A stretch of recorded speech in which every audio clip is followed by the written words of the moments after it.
बिस्मिल्लाहिर्रहमानिर्रहीम। Welcome as pro science students. आज मैं आप लोगों को डिस्कस करूंगी आप लोगों के साथ सेल्फ असेसमेंट 4.4। सेल्फ असेसमेंट 4.4 में जो चैप्टर नंबर 4 में है ग्रेड 9th की, इसमें फॉर्मेशन ऑफ आयनिक कंपाउंड्स का डिस्कस किया हुआ है कि how you can make different ionic compounds और उसमें आयनिक बॉन्ड को कैसे शो कर सकते हैं। जो दो ही इसके अंदर पार्ट्स हैं, पहले पार्ट में मैग्नीशियम और ऑक्सीजन का है, वो बहुत इजी है, वो आप लोग ट्राई कीजिएगा, आप लोगों से खुद बन जाएगा। ये जो एल्यूमिनियम और क्लोरीन का है second part, it is somewhat difficult than first part, तो इसीलिए मैंने सोचा कि मैं इसी को डिस्कस कर लूँ। अब एक बात आप लोग देख लें कि जो मेरी लास्ट वीडियो थी उसमें मैंने सोडियम क्लोराइड का स्ट्रक्चर बनाना सिखाया था। उसमें सिंपल था कि अगर सोडियम एक इलेक्ट्रॉन लूज कर रहा था तो क्लोरीन ने एक गेन किया था, तो 1/1 का इनके दरमियान बॉन्ड बन गया था। लेकिन कभी ऐसा होता है कि एक एलिमेंट जो होता है वो 3 इलेक्ट्रॉन्स या 4 इलेक्ट्रॉन्स लूज कर रहा होता है, लेकिन उसके साथ कॉन्ट्रेरी में जो दूसरा एटम होता है उसके पास सिर्फ एक इलेक्ट्रॉन को एक्सेप्ट करने की पावर होती है, तो वो 4 जो इलेक्ट्रॉन दूसरा लूज कर रहा है उसको ले ही नहीं सकता। जैसे अगर हम एल्यूमिनियम का केस देखें, एल्यूमिनियम के केस में अगर आप लोग देखें, इसका एटॉमिक नंबर होता है 13, ठीक है। 13 मीन्स इसके अंदर 13 इलेक्ट्रॉन्स हैं। ये एल्यूमिनियम का एटम है, न्यूक्लियस है, पहला के शेल एल एम, के में 2 इलेक्ट्रॉन्स आ गए, एल में 8 आ गए, तो पीछे 13 पूरे करने के लिए हमारे पास एम में 3 इलेक्ट्रॉन्स बचते थे, 1 2 3। दूसरी तरफ क्लोरीन को देखें तो क्लोरीन के शेल में 2 इलेक्ट्रॉन्स आ गए, एल में 8 आ गए, एम में 7 इलेक्ट्रॉन्स आते हैं, यानी कि इसके पास सिर्फ एक इलेक्ट्रॉन्स की ज़रूरत है। ये स्टेबल ऑक्टेट अपना कंप्लीट करने के लिए इसको सिर्फ एक इलेक्ट्रॉन ही चाहिए। जबकि अगर इसकी बात की जाए तो इसके वैलेंस शेल में 3 इलेक्ट्रॉन्स है। ये या तो क्या करे कि 5 इलेक्ट्रॉन्स गेन करे, जो कि मुश्किल काम है, तो ये क्या करेगा, इजीली 3 इलेक्ट्रॉन्स को लूज कर देगा। ये 3 इलेक्ट्रॉन्स को क्या कहता है कि मैं लूज करूँ। अब क्योंकि हमें बॉन्ड एल्यूमिनियम और क्लोरीन ही की बनानी है, तो हम कैसे बना सकते हैं, क्योंकि देखें ये तो एक इलेक्ट्रॉन लूज कर भी दे, इसके पास चला भी जाएगी ब्लैक इलेक्ट्रॉन, ये तो स्टेबल हो जाएगा, लेकिन क्या ये स्टेबल हो सकेगा, क्योंकि अभी भी इसके वैलेंस शेल में 2 इलेक्ट्रॉन्स बचे हुए हैं। तो क्या होता है कि इस तरीके से आप लोगों को देखना पड़ता है कि आप लोगों को क्या सूटेबल अरेंजमेंट करनी पड़ेगी कि आप उस दोनों एटम्स को स्टेबल कर सकें। तो स्टेबिलिटी के लिए क्या होगा कि ये जो एल्यूमिनियम है ये 3 इलेक्ट्रॉन क्या करता है, लूज करेगा। एक इलेक्ट्रॉन तो ये वाला फर्ज करेंगे इस एक क्लोरीन को दे दे, तो ये वाला और इस वाले इलेक्ट्रॉन्स कहाँ जाएंगे, तो इस केस में क्लोरीन के हम लोग 3 मॉलिक्यूल्स लेंगे, 3, एक और क्लोरीन का एटम होगा, एक और होगा, एक ये इस वाले को भी दे देगा ये वाला इसको, तो इस तरीके से क्या होंगे, 3 क्लोरीन के एटम्स स्टेबल हो जाएंगे और एक एल्यूमिनियम खुद स्टेबल हो जाएगा। तो रिजल्टेंट में हमारे पास AlCl3 एल्यूमिनियम क्लोराइड फॉर्म होगा, जो कि एक आयनिक कंपाउंड है जिसमें एक एल्यूमिनियम और 3 क्लोरीन एटम यूज हुए हैं। अब हम लोग इसके एटॉमिक आयनिक स्ट्रक्चर को देख लेते हैं। Let's start. अब अगर हम लोग इसको देखें, ये ना मैंने एल्यूमिनियम के भी स्ट्रक्चर बना दिया और 3 क्लोरीन, जिससे मैंने अभी डिस्कस किया था कि हमें 3 क्लोरीन एटम रिक्वायर हैं, तो 3 क्लोरीन्स के भी मैंने अलग अलग से स्ट्रक्चर बना दिया है। एल्यूमिनियम को मैंने क्रॉस से शो किया और क्लोरीन को इलेक्ट्रॉन्स को मैंने डॉट से शो किया in order to differentiate both electrons. Aluminium के साथ मैंने ये एल्यूमिनियम की इलेक्ट्रॉनिक कन्फिग्रेशन लिख दिया और क्लोरीन की इलेक्ट्रॉनिक कन्फिग्रेशन मैंने ये लिखी है, जो कि इन तीनों क्लोरीन एटम के लिए सेम है, क्योंकि तीनों एक ही क्लोरीन है।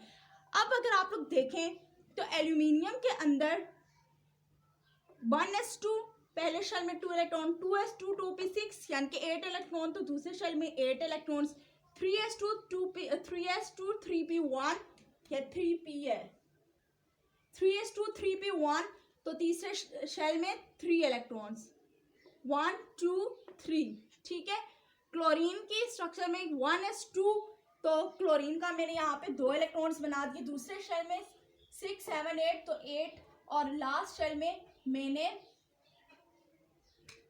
3s2 और 3p5 चाहिए था, 7 इलेक्ट्रॉन्स पूरे हो गए, ठीक हो गया।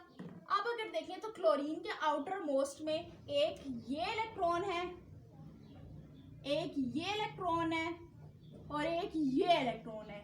3 इलेक्ट्रॉन वैलेंस शेल में क्या है, वेकेंट हैं, जिनको हम लोगों ने या तो लूज कर दें या 5 इलेक्ट्रॉन्स गेन करें। तो ये क्या, इसके लिए क्या सूटेबल ऑप्शन है कि ये 3 इलेक्ट्रॉन्स को लूज कर दे। लूज करने के लिए इसको कोई दूसरा एटम चाहिए जिसको ये इलेक्ट्रॉन अपना डोनेट कर सके, तो वो ये क्लोरीन एटम है, क्योंकि इनके पास एक इलेक्ट्रॉन की जगह खाली है, यानी कि इनके पास 7 इलेक्ट्रॉन्स है आउटर मोस्ट में, जबकि ऑक्टेट कंप्लीट करने के लिए 8 इलेक्ट्रॉन्स रिक्वायर है। तो ये क्या करते हैं, ये वाला एक एटम इसको डोनेट कर देता है, ठीक है, इसको एक कर देता है, ये वाला इस वाले क्लोरीन को कर देगा, ये वाला इस वाले क्लोरीन को कर देगा, ठीक है। तो 3 इलेक्ट्रॉन जो एल्यूमिनियम के वैलेंस शेल में थे, वो उसने तीनों के तीनों इलेक्ट्रॉन्स तीन क्लोरीन एटम्स को, हर एक क्लोरीन को एक एक इलेक्ट्रॉन दे दिया। जब उसने अपना एक इलेक्ट्रॉन पहले क्लोरीन को दिया तो वो वाला क्लोरीन स्टेबल हो गया। अभी भी एल्यूमिनियम के पास 2 इलेक्ट्रॉन बचे हुए थे, जो स्टेबिलिटी उसकी उसी वक्त अटेन हो सकती थी जब वो 2 इलेक्ट्रॉन भी लूज कर दे। तो उसने क्या किया, दूसरा इलेक्ट्रॉन दूसरे क्लोरीन को दे दिया, इससे इसका दूसरा क्लोरीन एटम भी स्टेबल होगी। लेकिन अभी भी एल्यूमिनियम को स्टेबल होने के लिए अपना एक इलेक्ट्रॉन जो पीछे बच गया था वो क्या करना था, लूज करना था। फिर उसने वो वाला इलेक्ट्रॉन भी तीसरे क्लोरीन को दे दिया। इस तरीके से तीनों क्लोरीन स्टेबल और एल्यूमिनियम भी स्टेबल हो गया। अब अगर इसके रिजल्ट में जो स्ट्रक्चर बनता है आयनिक कंपाउंड एल्यूमिनियम क्लोराइड, उसका स्ट्रक्चर मैं बना देती हूँ, इसी को मैं थोड़ा सा रफ कर देती हूँ। अब ये 3 इलेक्ट्रॉन्स लूज हो गए ना, तो यानी कि ये वाला एटॉमिक शेल क्या हो गया है, डिसअपेयर हो गया, बिकॉज इसका नीचे वाला जो एल शेल है वो कंप्लीट है, लाइक दिस। तो एल्यूमिनियम के पास +3 का चार्ज आया, क्यों, क्योंकि इसने प्लस मीन अच्छा बच्चे इसने लूज कर दिया और कितने इलेक्ट्रॉन्स किए, 3, तो 3 का चार्ज आया है। दूसरी तरफ ये क्लोरीन जो थे, क्लोरीन को अगर हम देखें तो हर क्लोरीन ने यहाँ पर एक एक क्रॉस आ रहा है। क्रॉस मीन्स इसने ये वाले इलेक्ट्रॉन्स लिए और इस पे -1 का चार्ज आएंगे।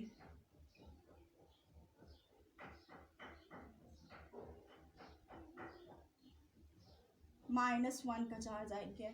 तो ये फाइनल Al जिसके ऊपर +3 का चार्ज है और 3 क्लोरीन जिसके ऊपर भी -3 का चार्ज ओवरऑल बनेगा, क्योंकि -1 और -1 इज इक्वल टू -3। तो ये +3 और -3 इक्वल है, 3/3 के रेशो से ये एक दूसरे को स्टेबल रखेंगे और स्टेबिलिटी अटेन रहेगी जब तक कोई एक्सटर्नल फोर्स इस पर अप्लाई करके इस स्ट्रॉन्ग आयनिक बॉन्ड को डिसोसिएट ना किया जा सके। होप सो आप लोगों को समझ आ गया होगा। Thank you so much, keep connected with me in order to understand much more. Next video इंशाल्लाह कोवेलेंट बॉन्ड पे होगी। Thank you so much.